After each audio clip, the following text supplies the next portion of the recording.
Hey everybody, what is up YouTube? I am making a quick video on this new head unit that I recently just got. This is a Kenwood. I believe it is. There's the number right here. This is the DMX 1057XR. It is the Exelon reference. That's what the R stands for, I believe. Yeah, so I just want to make a quick video on this and some of the features that it comes with. So far, I've only had this for about a month, and it is my favorite, head unit radio stereo that I've ever had. And I'm going to kind of go through a quick overview walkthrough on this. I have this installed in a 2004 Chevy Suburban. I was trying to find videos of this exact or style of head unit in, these Chevy trucks that are around this year, the 99 to 05, I believe it is, or 04. But I couldn't find any. I was curious to see how everything was going to fit, and just for the install process, and I couldn't find any videos. So I said to myself, you know what, after I get it in, I'm going to make a video so other people may be able to see it. But anyways, like I said, guys, this is a Kenwood 1057XR. There's a couple different versions of this. There's like a 1037XR. There's a 1007 X, and so there's a bunch of different little options. You can look it up and kind of see the differences, but this is mainly just going to be focused on this one. I bought this because I'm going to be doing a very big, I don't know if you guys are new to the channel, I do car audio content, like extreme car audio content. So I don't know if you guys can see in the reflection here, I actually have a steel cage that's being built in the back seat, which a subwoofer box. This is going to be the whole enclosure for my subwoofers. I'm doing an 18-inch subwoofer box build, along with, full doors and everything. So it's going to be a pretty extreme car. So if you're interested in seeing that when it's done, feel free to subscribe and check it out. But anyways, this is just going to focus on the head unit and the reason why I got it. The main reason why I got this is one of my, if you want to just skip ahead to when I turn this on, feel free. But the reason why I bought this is one of my friends in the community also has the same head unit, and he has it in his Tahoe, which is also a very extreme build like mine. And it does very well.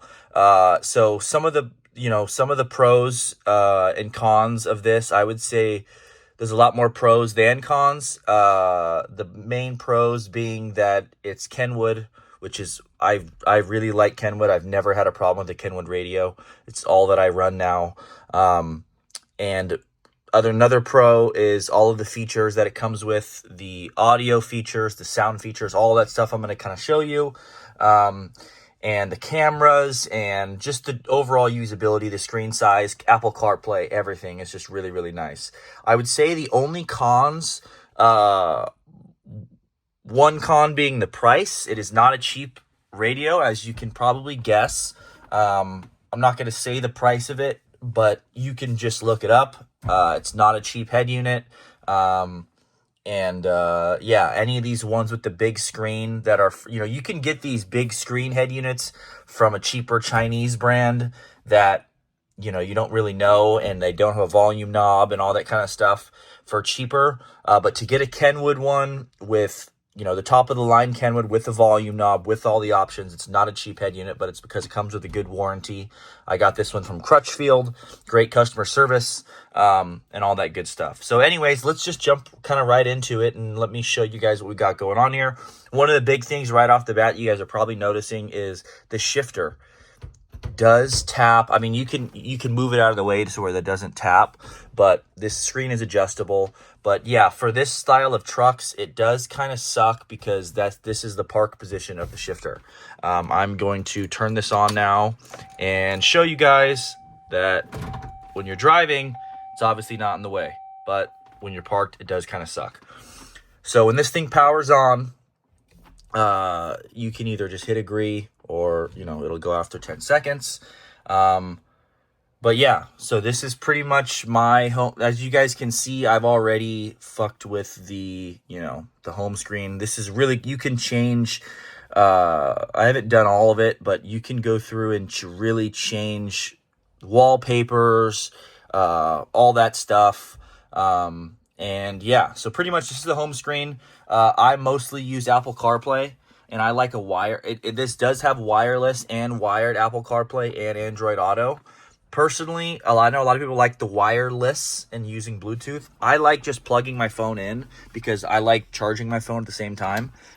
So, down the road, I'm going to hide this, and I'm going to have it stick out of the dash so I can just plug a phone cord in. But just for now, this whole dash is going to be coming out, and it's going to be getting steel and everything. So, but anyways, yeah, so that is mostly what I do. Obviously, if I plug my phone in now, it's going to probably end the video and, but you guys all know what Apple CarPlay looks like. As soon as you plug it in, it pops up right here. It's got USB, so I can come through. This is what I'm going to be using mostly. I'm going to be plugging my iPad with all my music into this, and I can then scroll through my music on here. It's got iPod, it's got radio, obviously. It's got I actually opted to buy the camera, the Kenwood camera, which I'm very happy I did. Look how clear that is, guys. It's like, it's ridiculous. So this is a Kenwood camera. This is a 740 camera, that you can buy with the unit, and it actually has a camera button here, so whenever you're driving you can just click on the camera. I actually have it just showing right here all the time, because I'm not gonna be able to see anything out of the back of this. This is all going to be walled off, and so camera is gonna be very important to me. I have tow mirrors on this, which help me see a little bit, but the camera is very, very nice. Obviously I don't have everything hooked up, so I can't show you guys everything. But yeah, obviously it's got Bluetooth, it's got audio, video. You can mirror your phone if you download the app. Sirius, just all the stuff. It even comes with a harness. If you want to buy an optional Maestro harness, you can actually pull up your vehicle info and your accessory control. You can see your RPMs in case you have clusters that don't work, all that kind of stuff. Very cool. Also, gauges and all that kind of stuff. But yeah, this is a super cool head unit. I love it. I haven't even, gotten to really fuck with it that much. Excuse my language. I mean, mess with it that much. Just because this truck's been kind of all over the place, been getting work done and stuff. But, yeah, so the only cons, like I said, are the price. The way that I look at it is the way that I look at things before I spend money on them is if I'm going to be spending a lot of time with it or doing it or in the car or whatever it may be, then I don't mind paying, a higher price for it, just because you're in it so often. Personally, some people like spending money on other things. I like spending money on things that I'm going to be using a lot of, it helps me warrant the decision. So, I'm going to be in this car a lot. I'm going to be giving out demos of the system in this car, and it's important for me to enjoy the radio that I have. It's definitely worth the money, in my opinion. Yeah, it's super cool. Oh, I didn't show you the audio settings. Let me go here. So this is the settings button here. Obviously, you can click. This is the Bluetooth, the device name, if you need to do any updates or resets or whatever, display, here's all of the button color, wallpaper customize, just a bunch of options that you usually don't get on these radios. Camera setup. So if you guys check this out, camera assignment settings, this head unit has an option for 4 different cameras. It's got 4 inputs on the back of this thing. Obviously I only have the rear one hooked up, but you can have a front or dash cam up here. Third views, people like to put them on their mirrors. And yeah, it's a lot of camera options. I'm probably going to be doing a front camera in the future because this thing's kind of lifted and it's kind of hard to see when I'm parking in front of me. And then this is just, the OEM clock settings, stuff like that. But this is the cool part, the audio settings. So this is what I love. So like I was telling you guys, this is going to have a really big audio system in it. So this is going to come come in handy very often. I'm not going to use all of these settings because most of what I'm going to be using settings on are going to be on my DSP, which is what this is going to be hooked up to. So most of this is going to be left flat. Right now it's not flat because I don't have anything in yet, and I have just some kicker door speakers that I like to be able to control. But once those come out, everything on here is going to be flat, and I'm going to just edit on my DSPs. But yeah, guys, so this is just basic crossover. All your options here, your slope, your gain. Coming down on the list, we got, your EQ, as well as your subwoofer level. This is what's going to be important for me. But yeah, this subwoofer level can go down all the way to like negative. Wow, is it really negative 40? Holy crap. Negative 40, negative 50. I've never seen that before. That's pretty crazy. I'm probably going to set my stuff at 0, but, and have a bass knob to control it, but very cool. And then you can go, so it goes down to negative 50 and then up to negative 10 or positive 10. Cool. Anyways, there is so much more. If you just want to use, just a common one, you can fuck with all these. Time alignment, your fader and your balancer, offsets if you want, your radio to be a little bit louder than your USB or whatever it is. This is a bunch of stuff that is just nice to have. Bass boost, loudness. This is all good if you're not doing a system and you just want to be able to adjust it how you like it. And then memory to remember everything. But yeah, this is a super, super cool unit, guys. I really do recommend it. If you have this year truck and you think that the only thing that I would say that maybe you wouldn't want to get it is the shifter. If you care, all you have to just make sure that you don't slap, let go of this right here and have it slap against it. I just rested and it's totally fine.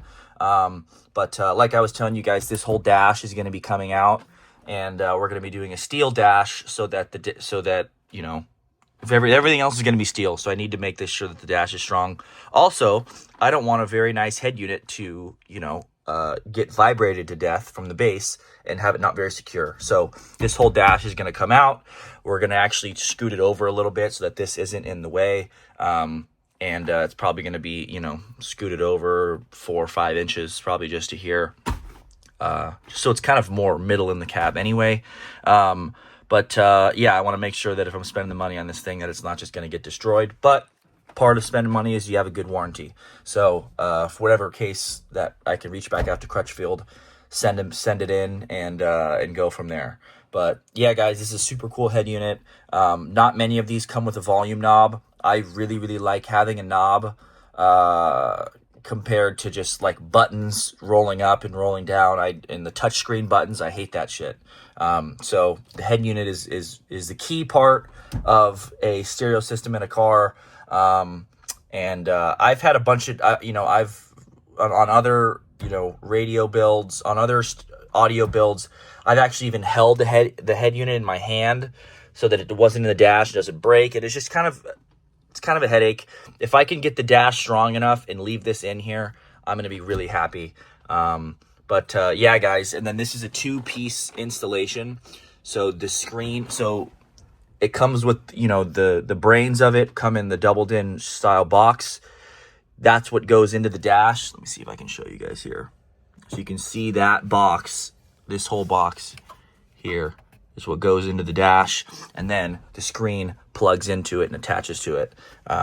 So yeah, it's cool stuff. There's no dash customization. I don't have to cut or modify anything, which is nice. And yeah, guys, this is just a super, super good, let me see if the radio will turn on. Oh no, I pulled my antenna off. But anyways, yeah, here's the radio. It's got everything. It's got Sirius options. It's got whatever you guys want. But anyway, guys, I hope that this was cool and interesting for you guys. Anybody that's interested in this radio, you can get it at Crutchfield. You can get it at Amazon. You can get it in a lot of places. I chose to go through Crutchfield because their customer service is really good. I had some questions. They answered them for me. Yeah, you can get the wiring harness off them and plug everything in, and it just works great. So anyways, guys, thanks for checking out the channel. If you're interested in other car audio content and seeing this build when it gets finished, definitely subscribe. I'm sure if you guys take one look at my channel, you guys will see the kind of stuff that I do. And if it's cool and it interests you, tap that subscribe button. And I'll see you guys later. See ya.